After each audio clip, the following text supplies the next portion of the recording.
Hey, we got Drewz Viewz here, and I'm back for a little Car Tuesday, reacting to them cartoons on Tuesday. And today, Teen Titans Season 2, Episode 10, which is called Betrayal. Well, I'll get to that in a second. But last time on, we had Winner Taking All. It was kind of Robin, I guess, was the winner of the thing that got set up. But yeah, it was a guy that the master of ceremonies, I guess, or something like that. He had a gem where he would get people's powers, or the kids' powers, once they lost on a one-on-one fights. With this tournament he set up, it kind of felt like a non-canon episode. I don't think that's the case necessarily, but didn't have anything to do with the main plot or anything, and then even had kind of almost a joke ending with all the female teen superheroes getting back in the game, even though Robin and the rest had just defeated him.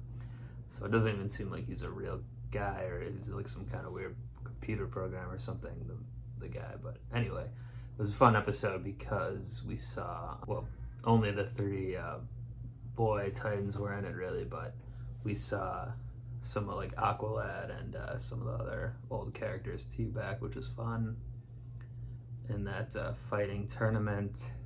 Oh, and one thing I did want to mention about that is I brought up Ben 10 Ultimate Alien, which I'm doing on Patreon right now.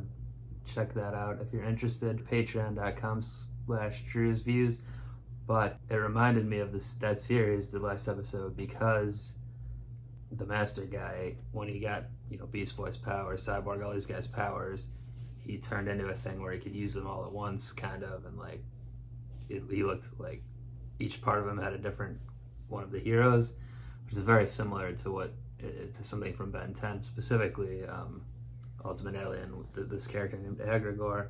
And I realized after the fact that it makes sense because the Dwayne McDuffie was the writer of that episode 9 last time, and he's like the creator or showrunner of Ben 10 Ultimate Alien, I believe. So I think he's using he was really into this specific idea, it seems like.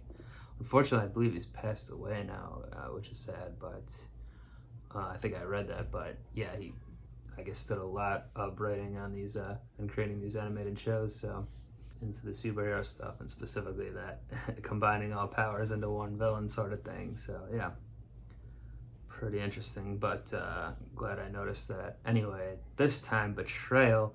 I mean, I did think, based off, especially last time, not having really one that's following the storyline, and the one before that, Tara came back, so I'm like thinking they gotta have her in this one. I mean, she kind of was last time at the very end, but not really.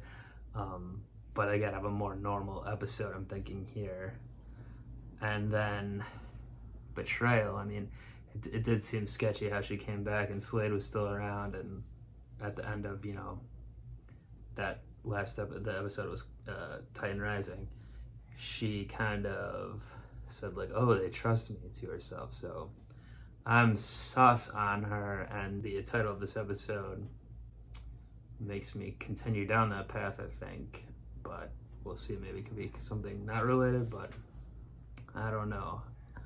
I want to go ahead and watch it and find out though, so let's get on into it and see what the betrayal is.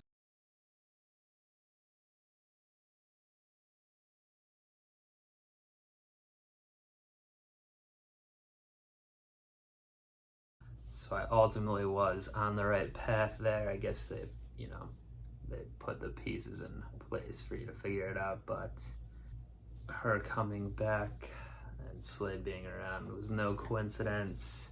She did take the apprenticeship. I was wondering, when I was recapping the other app, I was wondering like if it was the case what we saw, she's his apprentice, is like coerced in some way, or did she just go along with him?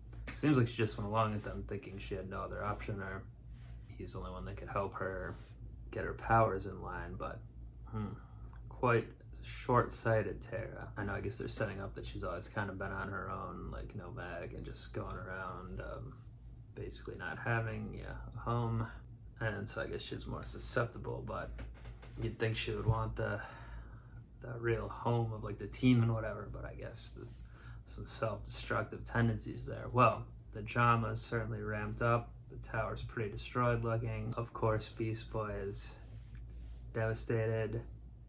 The team's distraught.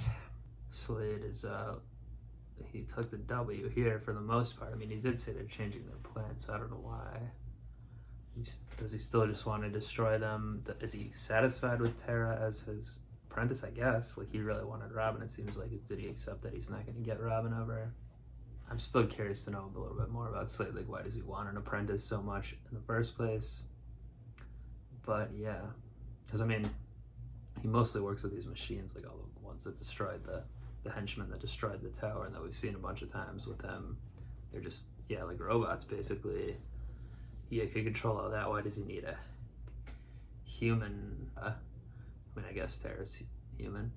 Why does he need someone though to, I guess, is that the reason why? Because they're not machines that he wants the apprentice to take over for him or help him or whatever.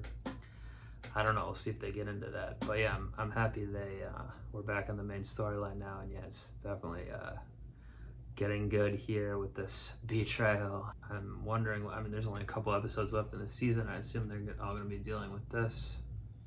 But I've assumed in the past and been wrong. But I think there's 3 episodes left, so at least the finale has got to be about this situation here. I don't know if Tara can be redeemed at all. I mean, there's no way they're going to be able to trust her again, I would think. Too bad. She obviously really does like Beast Boy and wants to be his friend, or maybe even more. He, of course, can't trust her now. He'll think that she was just leading him on to do Slade's bidding, even though they're having a cute amusement park date where I guess they were the only ones there. Tsumuga was supposed to be late at night anyway. Like, Cyborg was going down for the midnight snack or whatnot, the late night snack when the henchmen hit. So, like, how are they operating the rides? I guess it's not what I'm supposed to be thinking about right now, but yeah, man.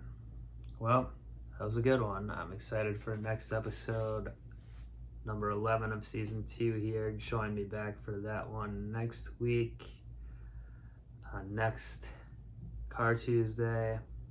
And I won't betray you. I'll be back with that episode for sure. But until then, I'm up out of here. Peace. We should all get some sleep.